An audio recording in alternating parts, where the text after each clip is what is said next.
on, let's hurry and move deeper into the forest before it's too late. Maybe tomorrow morning these humans will carry on cutting down the trees. It's not safe here anymore, shouted Mummy Koala. Daddy Koala agreed. But Kay still said nothing. It looked as if he was having a serious think about something.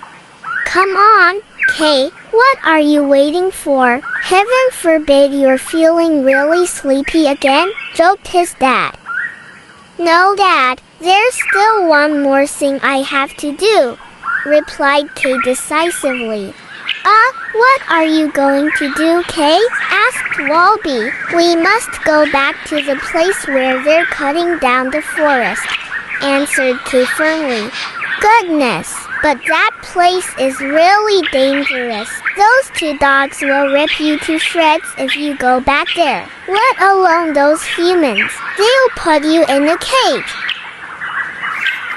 Kay shook his head. Although he was a lazybones and liked sleeping, Kay was a smart koala. It seemed like he understood the humans. Since that afternoon, watching all the activity in the tree-cutting location, listening in on the arguments between the humans, Kay appeared to know what was going on. He had to stop the humans cutting down the forest where they lived, or there would be no plaque remaining for his family. Kay's mind was already made up, and at sunrise he set off to the location where they were cutting down the forest. That place was already busy. Two big groups of environmental activists had just joined forces. Meanwhile, the company that was chopping down the forest had sent the very best lawyers out there and dozens of security personnel. The journalists and the television crew were back. A helicopter could be seen flying above the crowds of humans. Stop cutting down the forest, cried one of the environmental activists. Get out of here, shouted another activist. Don't destroy this forest. They were pushing against the security forces and the security forces were pushing against them. The atmosphere was beginning to get tense. No one wanted to back down. But in the middle of that situation, who should walk in but Kay, followed by Walby, who was staring at him in amazement. Woof! Woof! Those two dogs immediately began barking ferociously when they saw them walk up. Furious, they wanted to pounce on them. Look! Look! There's a koala! Shouted one of the activists. Restrain your dogs. Those dogs are going to attack the koala, shouted another of the activists, jumping forward in anticipation to pull on the dogs' leads. Kay continued to walk forward with a firm resolve. He had nothing to fear. Those two dogs couldn't attack him anymore. What did I say? There are koalas in this forest, the environmental activists shouted enthusiastically.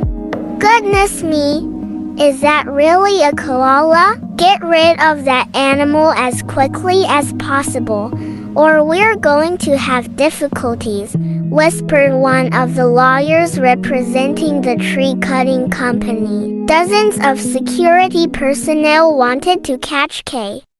It was too late. Kay had already seized one of the placards with writing on it which had been lying around. He held up the placard high in the air.